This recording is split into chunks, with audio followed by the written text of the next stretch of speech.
Heather Gray here, the Lyme Boss. Thank you for joining us on another amazing episode of the Lyme Boss podcast. I'm just so excited today. We've got Dorothy Leland from LymeDisease.org and her daughter, Rachel, and we're going to be talking about Rachel's resilience through Lyme disease as a teenager because that's one demographic that I haven't seen a whole lot of representation around. We know we've got Olivia from Live Lyme, right? And I mean, off top of my head, that's about it that I can think of. And I myself was bit by a tick when I was 13 and started developing symptoms when I was 15. And so it is it's a story that needs to be told a little bit more often because juvenile Lyme shows up a lot different than adult. And so I'm excited to dive deeper into this and then to also just spread the awareness of an awesome book. And I mean, the fact that you wrote one, like that's a huge not only did you, overcome Lyme disease, but then you wrote a book about it. So woohoo. Welcome everyone, Dorothy and Rachel, to the show. So excited to have you. Thank you.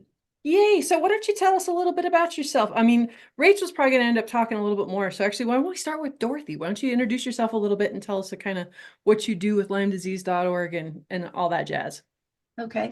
Well, my name's Dorothy Leland, and at the moment I'm president of LymeDisease.org, but I've been involved with it for a long time. It used to be called the California Lyme Disease Association when I first got involved with it. We changed our name some time back. I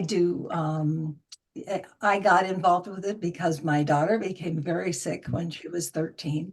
And like so many people, you don't find out right away what the problem is. You just know you got problems. And she was intensely ill and body-wide pain, and she needed a wheelchair to get around. And it was really hideous, and we got no support from the mainstream medical association. Big shock. Yeah, well, it was to us. Yeah, I know. To us, I know. as it is to other people in that situation. And so it was quite it was quite a ride. And once my daughter was better after 3 years in the wheelchair and other issues, I started getting involved in activism because, like a lot of people, you're in the midst of this and you say, this is wrong. This is wrong. People should be able to get the help that they need. And so, but this particular book, Finding Resilience, A Teen's Journey Through Lyme Disease, really came out of the journal that Rachel kept during the worst of her illness, starting when she was 13. And I'm going to let her talk a little bit about that. That's incredible. Does anybody ever call you Madam President? And can I start? No. No, I would never. I'm like, oh, she's a president, Madam President. Awesome. Yes, Miss Rachel, let's hear from you. Yes. So I'm currently 32 and My God, you don't you look like 22. You've got just such a fresh baby face. I want to reach through and pinch your cheeks, but oh my gosh, 32. Okay. But yes, well, thank you. But yeah, so I got sick when I was 13. And so that is soccer game. What? Talk about the soccer. Okay. My mom's sitting here and telling me where to start here. But so I was saying I got sick when I was 13, but I actually had a lot of knee pain for many years. I was a soccer player and competitive year round. And one day I fell and sprained my wrist. And then even though I sprained my wrist, we found that my knee pain just exploded and it went to my ankles. And I started just having all of this body-wide cascade of symptoms. And it made absolutely no sense to us because I was what we thought a healthy 13-year-old who just fell and sprained her wrist. And within a couple weeks, I was on crutches because of my knee pain and my ankle pain. And then a couple weeks later, I was in a wheelchair. And so my family we were going to doctor after doctor, trying to figure out what was going on. But it was a very bizarre story to tell because I'd fallen and hurt my wrist. And we didn't find out until much later that the Lyme had been brewing under the surface and had been, giving me knee pain for a while, but just was waiting to take over until I had like an injury, and it just kind of, took that opportunity to jump on it. That knee stuff is no joke. I was a basketball player when I was that age as well and got Lyme. And my knee pain, my right knee would just swell to like 2 or 3 times its size for just no reason. It was just so crazy. But it sounds Yeah. like you had more physical stuff. I had a lot more cognitive stuff. I ended up in the psych ward for suicide attempts. And so it So did really I. affected. Okay, so yeah, it Yep. really affected my brain and my gut a lot. Not as much as my joints. But you brought up one great big point about the knee going to the ankle to the wrist. You know how migrating pain is one out of 6 diseases that is a side effect of Lyme disease, and so that's a really great indication, folks, that if you hear of somebody saying they've got migrating pain going on, you really should be thinking of Lyme disease, not hypochondriac. Exactly, which is an issue we know many people struggle with. And that was a big thing that we struggled with. And we talk about that a lot in the book that, I looked healthy on the outside. And so we'd go to these doctors and they would just, at first they believed us, but then the more that you keep going back and the more you keep not getting better by their Advil treatment or whatever, then they started kind of switching their tune and thinking that I was making it up and I wanted to get out of school and that I wanted to, I have attention, because, a year-round soccer player doesn't get enough attention apparently. So, but yeah, so it started with physical symptoms in like my knees, my ankles, and then it got so bad that my shoulders became super hypersensitive. So I couldn't even be touched by like anybody. I couldn't be hugged. I couldn't be touched. It would hurt so bad. And then it sort of morphed from the physical symptoms more to the mental symptoms as well as the physical symptoms, but especially as more and more medical professionals didn't believe me, then it just sort of my depression kept getting worse and worse until, yeah, we talk in the book about I ended up in a adolescent psychiatric facility on a 72. How many times did that happen? Only once, thankfully, because that it ended up being a bad experience that I only got worse after. Like it wasn't going, you don't usually go into that, environment and heal. And so I was only worse after that. So then thankfully my mom was getting some help and we kind of were figuring out how to make it so that I could be at home and be safe and get the help I needed. That's one of a huge thing that a lot of people don't realize with Lyme disease is how much, I mean, there were times where I would have suicidal thoughts 10 times a day. And it Yeah. wasn't because that I didn't want to live. I just didn't want to live life in that type Like of pain, with that that. type of hopelessness, with nobody paying, listening to you or believing you. Like Yeah. if they call you crazy and you know damn well you're not, but you feel like you're losing your mind. Yeah. Yeah. Absolutely. What was that like for you, Dorothy, Oh, during that time to have a it was, daughter in the psych ward? it was hideous. It was very, very hard. And you mentioned earlier, cognitive issues. That was part of the picture too, in terms of where she didn't really remember things. You could tell her something, and 5 minutes later she didn't remember it, or I could read her a paragraph out of a book, and a few minutes later she didn't remember that I'd even done that. And one time somebody dropped by and gave her a little toy, like a little green teddy bear, and she didn't, it's like, where did that come from? Every time she saw it, it was like she was seeing it for the first time. And so there was that was going on about the same time, but the actual experience with the psych hold was really dreadful, was very hard. And she had just started Lyme treatment. We had finally gotten to Lyme Literate doctor and felt like we were on the right path. And frankly, I think it was a herx was part of it, was that, she kind of went bonkers, with the herxing. And so when I tried to talk to the people at the facility and said, I took this bag of medications and supplements and everything, they wanted nothing to do with that. And the head medical guy said that he used to live in Connecticut, and so therefore he knew all about Lyme disease, and this wasn't Lyme disease. I mean, he could tell by looking at her. And so it was very clear to us that that was not going to be a helpful situation.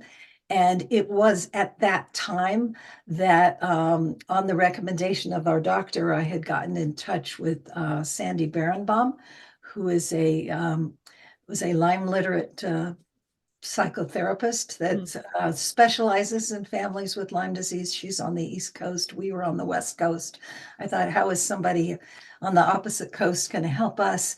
But she actually did a lot and helped me, right? She didn't deal with Rachel directly. She dealt with me, but it was how I learned how to handle situations and that kind of thing. And then Sandy ended up years later being my co-author. We wrote a book called When Your Child Has Lyme Disease, a Parent's Survival Guide, came out a few years ago.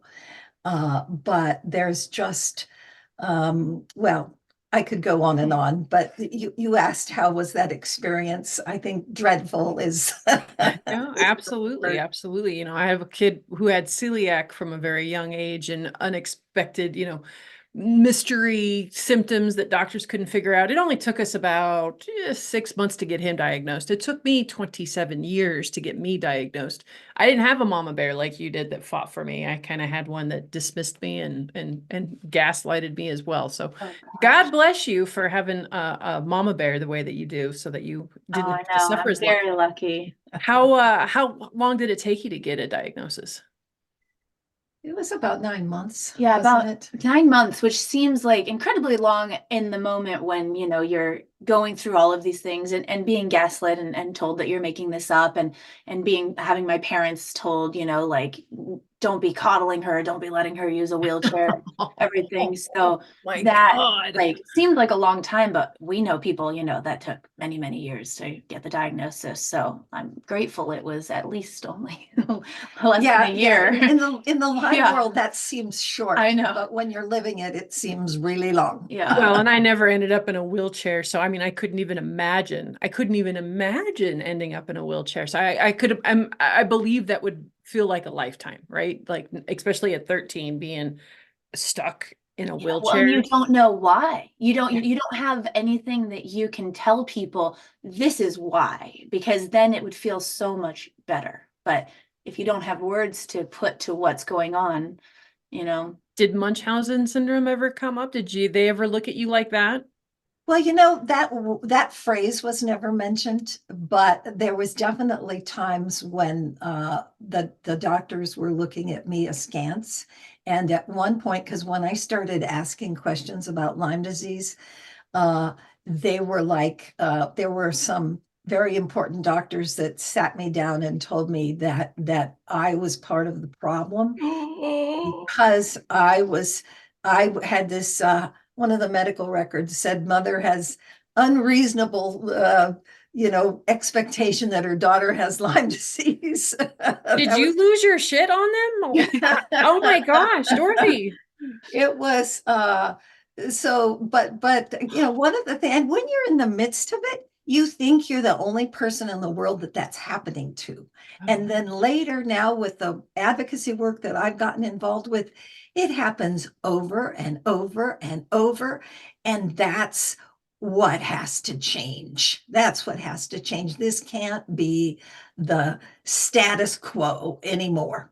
No, absolutely not. Not in today's day and age of education and awareness. And it is like back when I was going through my diagnosis and treatment back in 2013, it was still fairly not talked about a whole lot. There still wasn't a whole lot. And then now I'm hearing it. Oh, my story. It used to be unique back then, and now it's not so unique. It's everybody who is finally figuring out they have Lyme disease has a very similar story. Yeah. And it's uncalled for. It's ridiculous. And that's part of the reason why I rebranded myself as the Lyme boss and stood in that. And, I drew that line in the sand because, I mean, it was funny. So when I started my practice a couple of years ago, I was just working with like autoimmune and mental health, and people who knew me knew my story. And they're like, Heather, why aren't you talking about Lyme? I'm like, have you met people with Lyme? Like, they're complex. They're being called crazy. They're broke a lot of the times. Like, no, I am not working. No. And then like 2 weeks later, I got smacked upside the head by God one night. And I was like, woke up and I couldn't breathe. And I kind of heard a voice of like, I didn't get you this far to just leave my people, not being able to help. You need to be a beacon. And I was like, okay, fine. But no, and that's why we do this, right? It's because it is just, it's sad. It shouldn't be happening this day and age. Doctors shouldn't be able to gaslight people this way. We shouldn't be dismissing people. All of it. Nobody should have to go through what you've gone through Yeah. for as I long as you did. So this is a great place. We're going to take a little quick break. When we come back, we're going to dive deeper in the book and like the things that you did to get better, so don't go anywhere because you'll miss a lot. So, and you're not going to want to, because I'm sure it's even going to get juicier. And I'm so excited to listen to more about the book, especially because they were your journal records. Like, how amazing that you were journaling during that time. Like, oh, that's incredible. Stay tuned. Lyme disease can be difficult and complex and hard. I understand. I've been there, and I try to make things as simply as I possibly can. And that's why I love Dr. Rawls's Vital Plan products for dealing with Lyme and mold and co-infections and heavy metals. I have not found another supplement company out there that has put the time and the care and the ingredients together that this man has. And the ease of it, you only have to take it twice a day. It's a lot, but you only have to take it twice a day. If you want to find out more on this extremely amazing, potent protocol, go to my website, thelymeboss.com, and you'll find it on there. And there's even a discount code, so make sure you go check that out. Dr. Rawls's Vital Plan, you can find it on my website on the resource section, and there is a discount code, so save some money. Go check it out. I absolutely love Dr. Rawls's protocols. Love his books, love everything that he's putting out there. So if you don't know who he is, go check him out.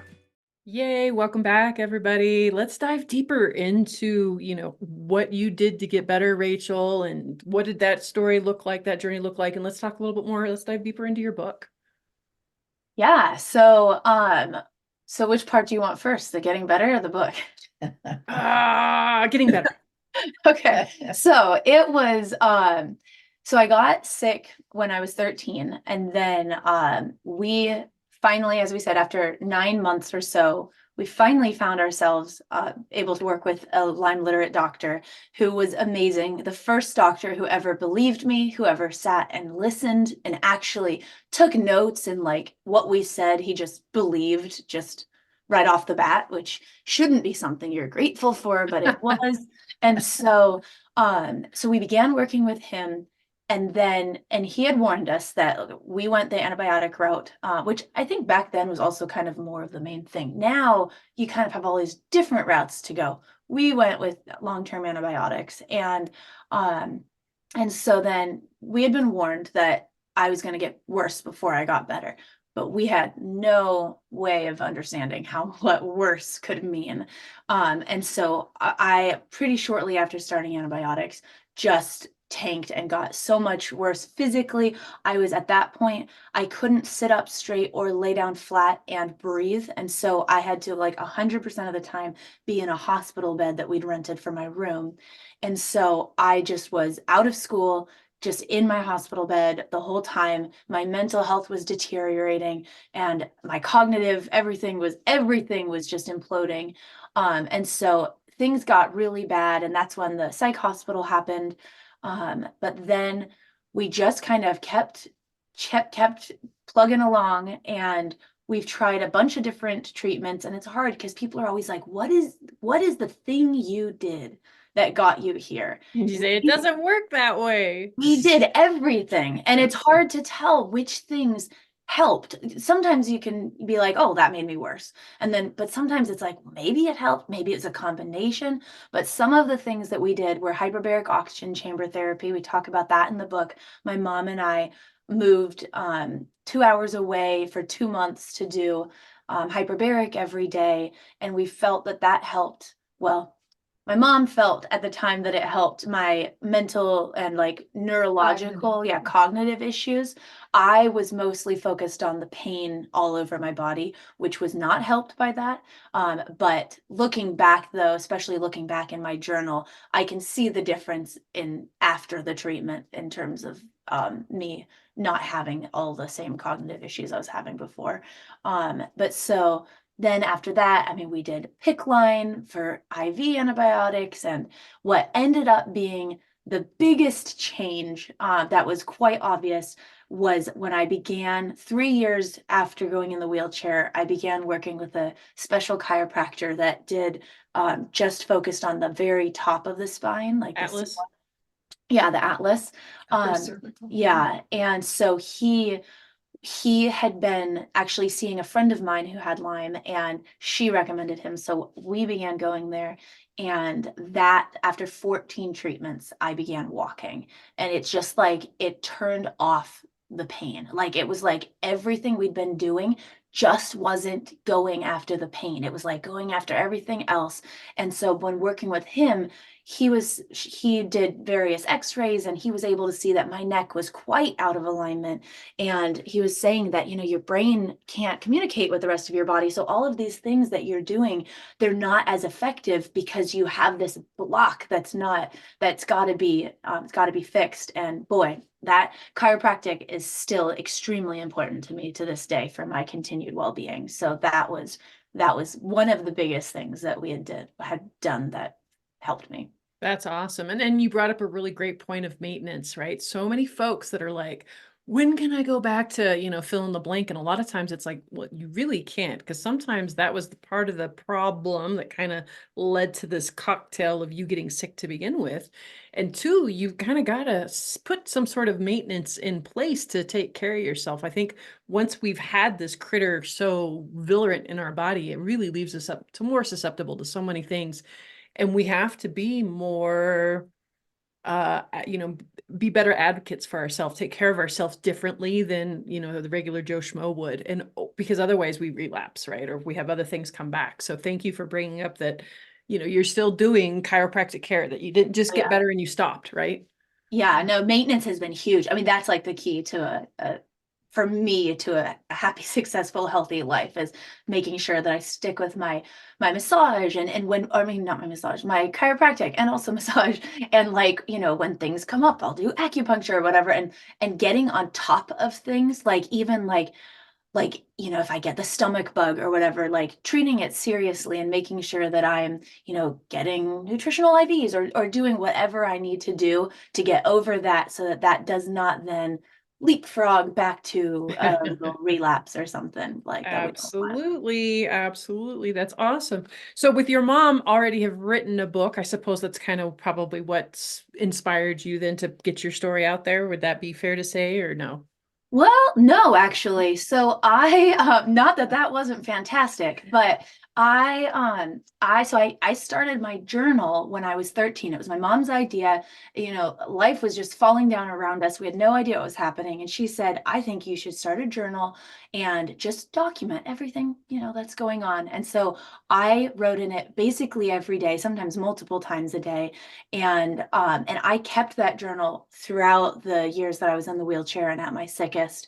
And I always wanted to do something with that journal. Like even back then when I was so sick, I wanted to use that some way to help other people, to make them, be able to see themselves in my story. So I always wanted to do something with it, but I didn't know what it was. And I couldn't, for many years, I could not like even read it. And so I just couldn't do anything with it. So it lay dormant for like 15 years or something. And then finally, I just was at a place where it was very challenging to go back and read it and upsetting, but I just had a drive to do it. I really wanted to share my real story, because I've been active on Instagram. My Instagram is Resiliently Rachel, and I love sharing my story and like, I documented my life so deeply with pictures and with videos. I would edit videos and all the time just from my hospital bed in my room.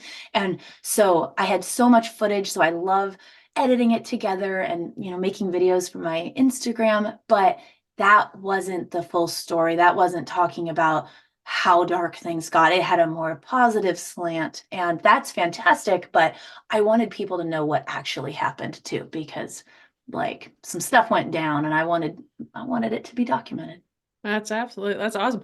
People don't realize, like, I've off and on started my book and it's going to come out by the end of next year. Mark my words. Oh, good. But every time I've started it and then I go back and read it, you go right back there and relive. It's so And it's very hard. And that's why a lot of people, so when you see like the Lyme groups and stuff, you won't see a whole lot of people who've been better there answering a lot of questions. It's a lot of newbies. Yes. A lot of folks that once they get better, they're like, Get peace out. out. Like Yeah, I'm they outie. put this chapter behind them. No, and reasonably so. Like it's a nightmare to get through.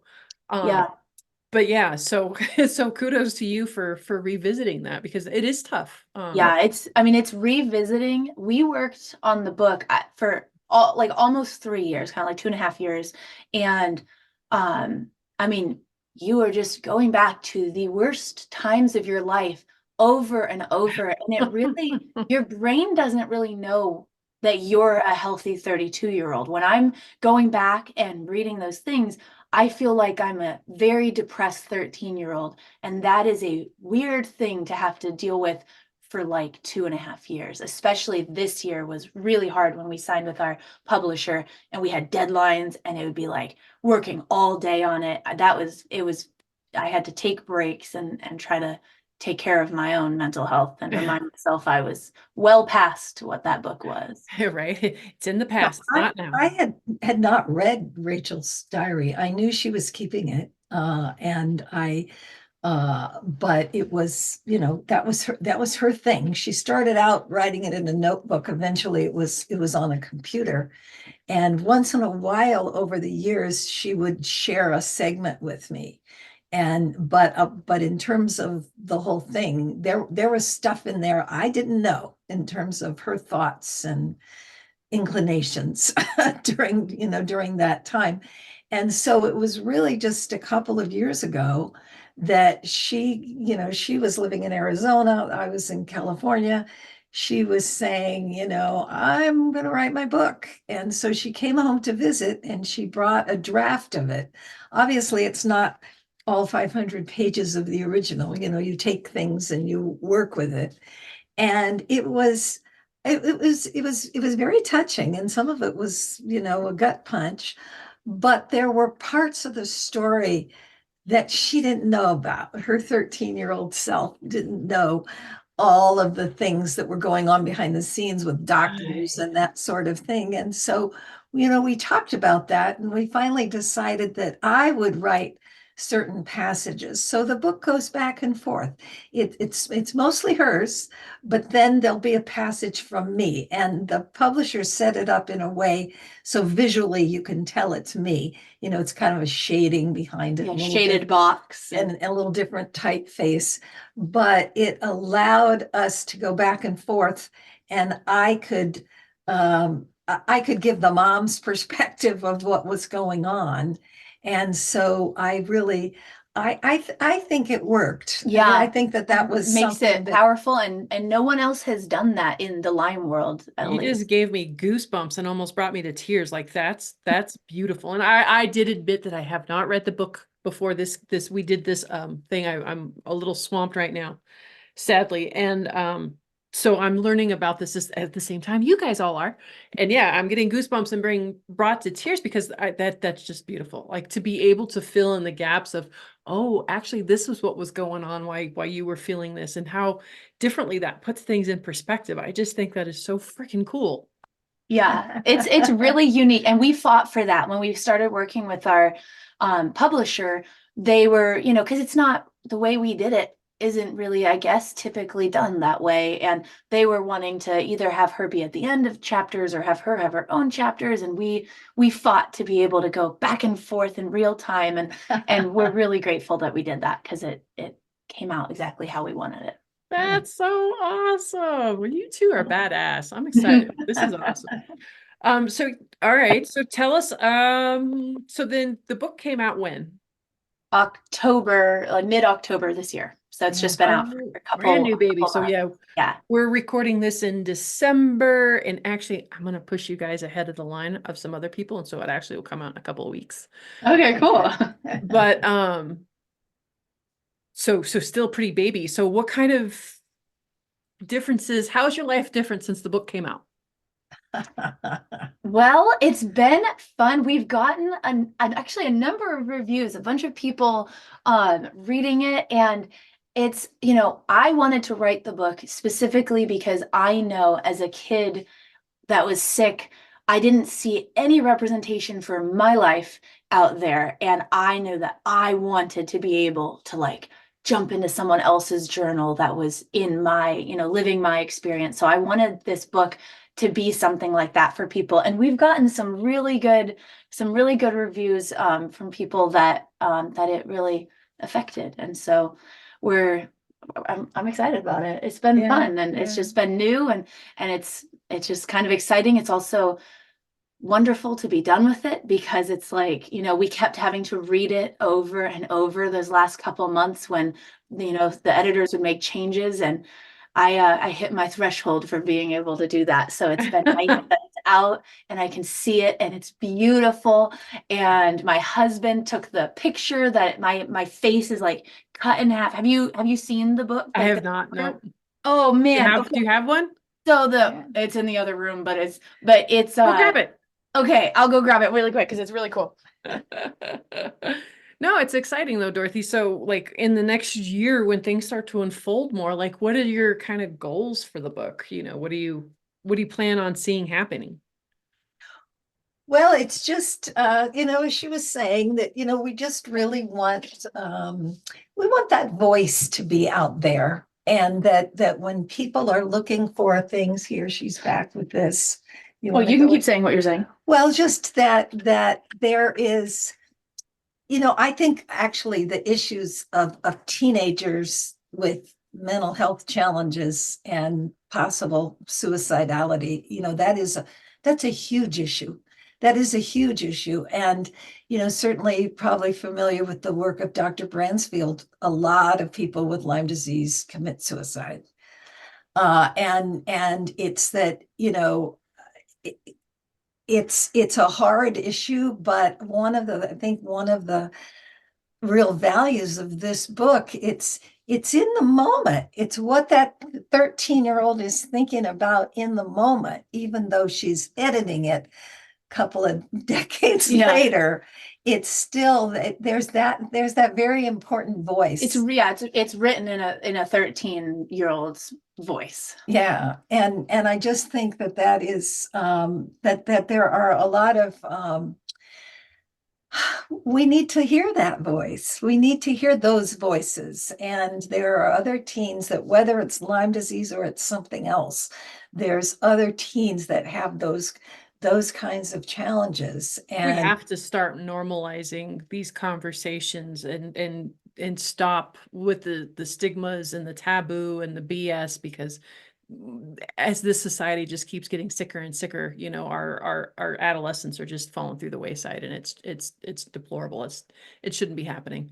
Let's see that picture. Okay, so this is the cover of the book. So my husband took this photo, and it's hard to tell, but this says, what did it say? May 9th, 2005. This is my actual journal entry. Oh, that's cool. Yeah. And so then, so that's me. And then it's like, it's ripped. So then you see the journal. I'm just like, goosebumps. I know. I just, you don't know. And my favorite color is green, like in a big way. It has nothing to do with Lyme. My favorite color was lime green years before I got Lyme. It just worked out nicely for when I go to Lyme events. But like, so green is important to me. And so it's very green. And it's just, I just love it. It's like ripped. And so it's like, you can kind of see me, but so it's so cool. So now, what I was saying, I don't have to read it anymore, but I can look at it. So it sits on my shelf in my office.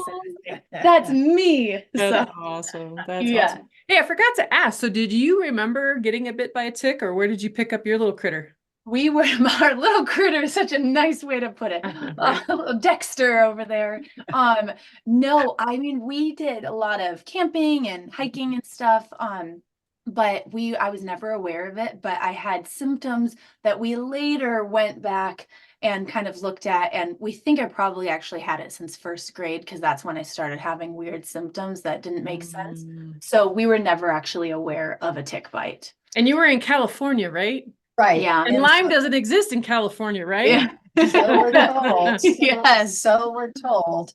And I mean, that's in the book. There was, Yeah. at one point when we were going through the doctor to doctor to doctor, there was one guy that pretty much threw me out of the office when I suggested that, I just asked, could this possibly be Lyme disease? And it was a hostile reaction. And I was stunned. I was just trying to figure out what was wrong with my daughter. I didn't know that there was anything controversial about Lyme disease. I'd barely heard of it before, and you just said, Jake, could it possibly be this? And he was like, no, there's none of that around here. And then even when we talk about it in the book, like even when we say like we'd been out of the country, we traveled, we went to Costa Rica, went to Europe, we went all over the place. But it's like I could have gotten it anywhere, but no, there's no Lyme in California. So Oh you my can't have it. Yeah. Even if you go, we're saying No. we've been to lots of places. Doesn't and matter. Doesn't matter. You're here Wow. now. So it made no sense. Wow. So that, but that's the kind of experience that so many Lyme patients go through. And I write the blog Touched by Lyme, and I've been doing it for, I don't know, 10 plus years now, but one of the very first blogs that I wrote was there's no Lyme in, and then in parentheses, I said, your zip code here. And it was like, it didn't matter where you were told there's no Lyme there, there's no Lyme here, there's no Lyme someplace else. And, one of the things that really surprised me was when, after I wrote the book, when Sandy and I wrote the book, When Your Child Has Lyme Disease, I did a little book tour where I went to Lyme patient conferences and stuff on the East Coast. And, I'd never been to many of these places before. And I talked to a lot of people, and there were people that live in Connecticut Uh-huh.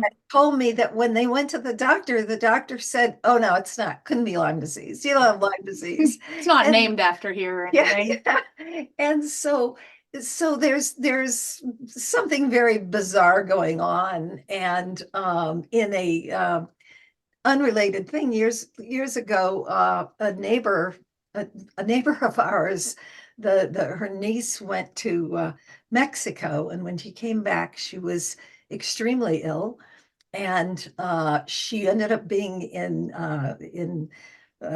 intensive care, and they didn't think she was going to make it through the night. And finally, they figured out that what she had was typhoid. Mm. And because she'd apparently picked it up when she was in Mexico. Well, I remember that happened before we were involved in this, but I still remember that. And I remember thinking, well, I'm so glad. So they gave her the right thing and she made it through the night and she's a healthy person now. I'm so glad they didn't just say, well, there's no typhoid around here, so we don't have to bother to test it for that. Yeah. So just that with people traveling as much as they do, it's so ridiculous to say, it's not here, so it can't be that, as if somebody spends their whole life on one little plot. I still can't real estate. believe that, what was it, just a few months ago, the CDC finally recognized the disease that I've had since I was 13 years old. I'm now 45, just Yep. now being recognized by the CDC. Like that Barely. blows my brain. Barely. Yeah, Barely exactly. recognized. Blows my Yeah. brain. It's like, Yeah. oh my gosh. I feel like I'm living in the Twilight Zone sometimes when it comes Yeah. to this. Yeah. But Well, and a phrase that I have used a lot, and other people have used too, in writing about Lyme disease, is we say that sometimes misdiagnosed by geography. oh, yeah, absolutely. That you can't possibly have it because you're here or there, and that is, that's it's absurd. It's absurd. And but it was, yeah. So something else that I would like to say, just because you haven't read the book yet, so you don't know this is in there. It wasn't just getting her out of the wheelchair that was the end of the line. I mean, she still had Lyme disease and Bartonella And Babesia. and Babesia. So I mean, she still needed to have treatment and continued with treatment. But then there were a couple of challenges that came up later that a lot of people are involved with, which one is mold. And it hadn't, apparently, been a problem in the past, and then suddenly it was in the big way.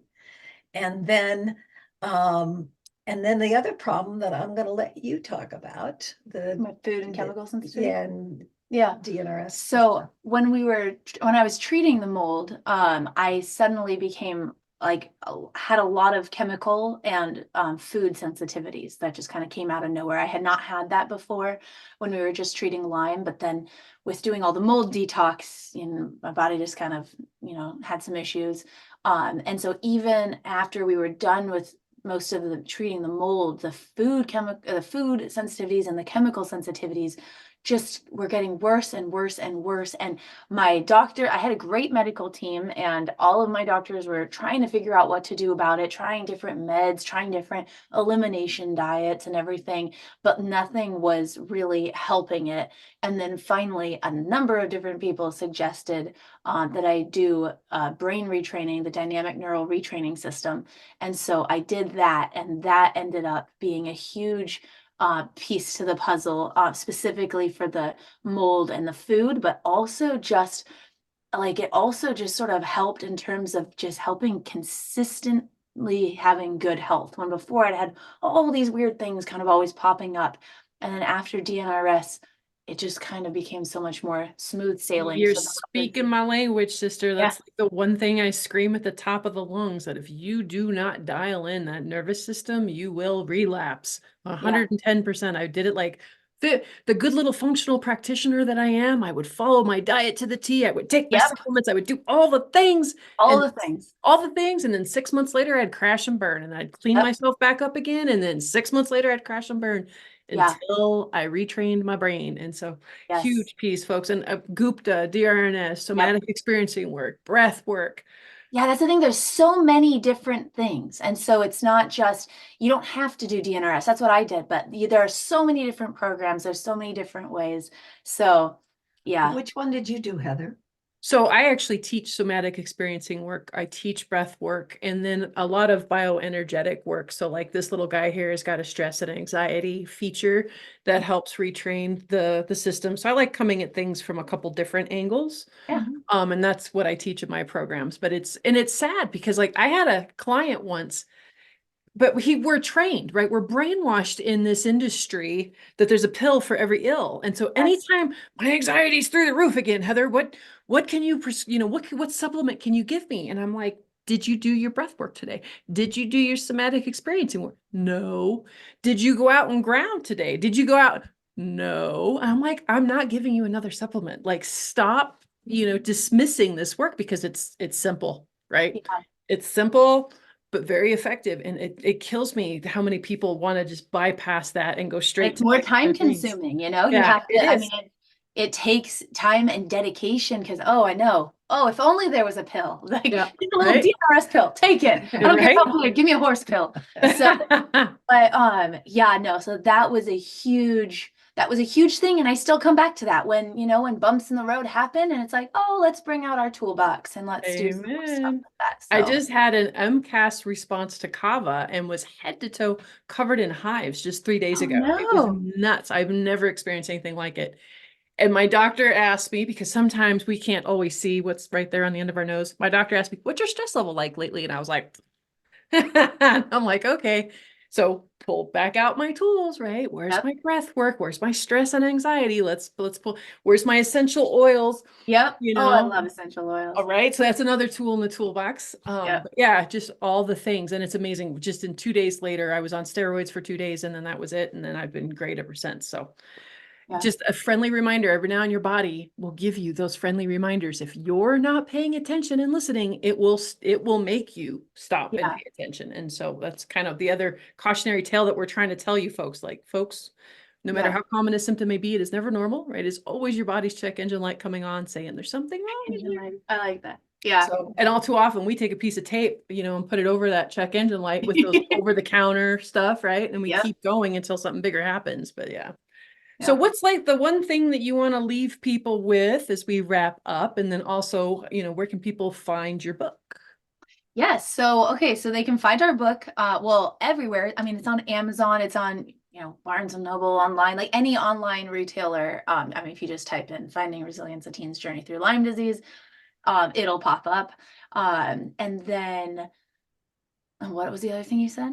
Oh, it's just like the final thing you want to leave somebody with. Oh, okay. The final thing that I would want to leave you with, something that I try to implement throughout my whole life now, and it's something that I started doing when I was sick, was finding things that bring me joy and really trying to make sure that I do those often. And so back in the day, something I did that I absolutely loved was filming and editing videos, and I would just do that from bed. And I had my keyboard and everything on my lap in bed, and I could just edit right there. And I still do that today. It brings me so much joy, and I love crocheting and stuff like that. So I definitely think it is extremely vital to find something you can do now. Not that having goals for things you can do, that's fantastic too, but something that brings you joy right now, whether it's coloring or, anything. I think that's extremely important. Huge, huge. And that's another thing I always tell people as well, because I'm guilty, type A personality, right? Burning the candle at both ends. Yep. And I'm like, why am I crashing and burning? I don't understand. And my husband's like, when was the last time you went dancing? When was the last time you did blah, blah, Yeah. blah? And I'm like, I've got too much work to do. And yeah, so no, Yeah. balanced life is absolutely crucial. Yes. Yeah, awesome. Thank you for that. Beautiful. This was so much fun, ladies. I so appreciate you joining me today. Everybody else, make sure that if there's one thing that you heard on here that, brought inspiration, that brings you hope, make sure that you share, like, and subscribe, because that is how this information gets out there. And that's how not one other teenager ever has to go through what we've gone through, right? Because awareness is key, education is key, prevention is key. So please like, share, subscribe. Don't keep us a secret. Everybody else, make sure to have a healthy day. Thanks. Make sure to like, subscribe, and share this episode. Even if you found one little piece of inspiring nugget in it, this is how we change people's lives. This is how people get better. This is how people get hope. So please make sure that you are liking, sharing, and subscribing. Stay tuned for the next episode. You're not going to want to miss it. And while you're at it, head to my website, thelimeboss.com, and make sure you download your free video series, Real Cooking for Real Life. Learn amazing, delicious meals in 20 minutes or less. Learn why and how we cook certain things that are toxin-free, free of contaminants, and how to get a delicious, healthy meal under 20 minutes. You're not going to want to miss out. That's thelimeboss.com.